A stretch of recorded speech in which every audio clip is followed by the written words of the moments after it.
Hi friends, இன்றைக்கி நம்ம கைத்தொழில்.com சேனலில் டியூப் வச்சு நம்ம ஹேண்டில் மாடல் எப்படி போடலான்றதை பார்க்க போகிறோம். அதை நமக்காக சொல்லி கொடுக்குறது ரூபி ஃப்ரம் ராமேஸ்வரம். அவங்களுக்கு எல்லாருமே தேங்க் பண்ணிடுங்க கமெண்ட் பாக்ஸில். இது போல் நீங்களும் உங்களோட ஃபோட்டோஸ் வீடியோஸ் எதாக இருந்தாலும் கைத்தொழில்.com யூடியூப் சேனலுக்கு ஷேர் பண்ணிக்கலாம். அதை கண்டிப்பாக மற்றவங்களுக்கு நாங்கள் ஷேர் பண்ணுவோம். இப்போ நாங்கள் ஷேர் பண்ணுறது மூலமாக நீங்கள் பார்த்திங்கன்னா நிறைய பேர் இதை பார்த்து போடுவீங்க. அவங்க எல்லாத்துக்குமே இது யூஸ்ஃபுல்லாக இருக்கும். கைத்தொழில்.com சேனலை சப்ஸ்கிரைப் பண்ணாதவங்க ரெட் கலரில் சப்ஸ்கிரைப் பட்டன் இருக்குது பார்த்தீங்களா, அதை கிளிக் பண்ணிக்கோங்க.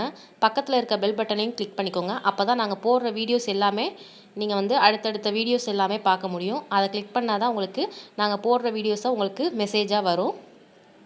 உங்களுக்கு இது பிடிச்சிருக்குன்னு நினைக்கிறேன். லைக் பண்ணுங்கள், இதை உங்கள் ஃப்ரெண்ட்ஸ்க்கு ஷேர் பண்ணுங்கள். இந்த கூடையில் ஸ்டார்டிங் போடுறதுக்கான லிங்க்கு டிஸ்கிரிப்ஷன் பாக்ஸில் கொடுத்துருக்குறேன். அதை மறக்காமல் பார்த்துக்கோங்க. கமெண்ட் பாக்ஸ்லேயும் லிங்க்கு கொடுத்துருக்குறேன், அதை பார்த்துக்கோங்க.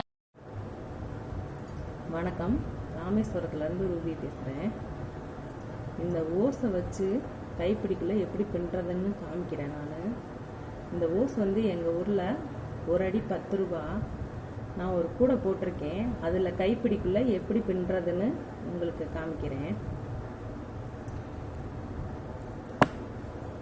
இந்த கூடைக்கு ஏற்ற மாதிரி நான் 5 அடியில் கைப்பிடி வயர் வெட்டியிருக்கேன்.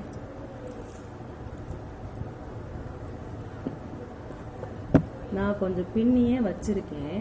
நம்ம எப்பயும் போல் 4 வயரில் பின்னுறது தான் கைப்பிடி. இந்த மாதிரி கொஞ்சம் பின்னிட்டு இந்த பின்னினதுக்குள்ளே இந்த கைப்பிடியை உள்ளே வைக்கணும். இந்த வருது பார்த்திங்களா, இந்த 2 சைடு வயர் இருக்குது, நடுவில் இந்த ஓஸ் இருக்குது. நடுவில் வச்சுட்டு இந்த ஓஸுக்கு மேலே நம்ம இந்த வயரை சுற்றி பின்னணும். இது ரொம்ப ஈஸியாக போட்டலாம். இந்த ஓஸ் மட்டும் விலகாமல் கொஞ்சம் டைட்டாக பிடிச்சிக்கிட்டு வயரை பின்னினீங்கன்னா போதும். ஓஸ் உள்ளே தான் இருக்க போது, வெளியில் தெரியாது, கைப்பிடிக்குள்ளே தான் வரும்.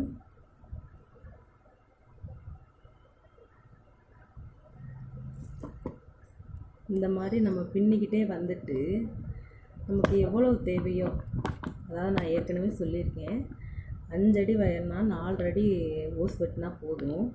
நம்ம இந்த இடத்துல பின்னி கட்ட போகிற டயத்தில் ஓஸ் முடிஞ்சிடும். அதுக்கப்புறம் 2 பின்னல் மட்டும் பின்னிட்டு எப்பயும் போல் நம்ம கூடைய கைப்பிடி முடிச்சிடலாம்.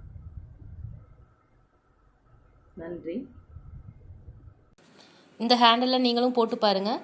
போட்டு பார்த்துட்டு எங்களுக்கு ஃபோட்டோ ஷேர் பண்ணிக்கலாம். இது போல் உங்களுக்கும் ஹேண்டில் மாடல் ஏதாவது தெரிஞ்சிச்சுனாலும் கிராஃப்ட் ஒர்க் எது தெரிஞ்சாலும் எங்களுக்கு ஷேர் பண்ணிக்கலாம்.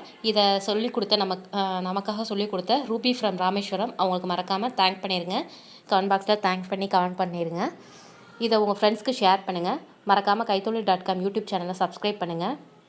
இது போல் மேலும் பல வீடியோக்கள் உங்களுக்கு அடுத்தடுத்து வந்துகிட்டே தான் இருக்கும். Thank you so much.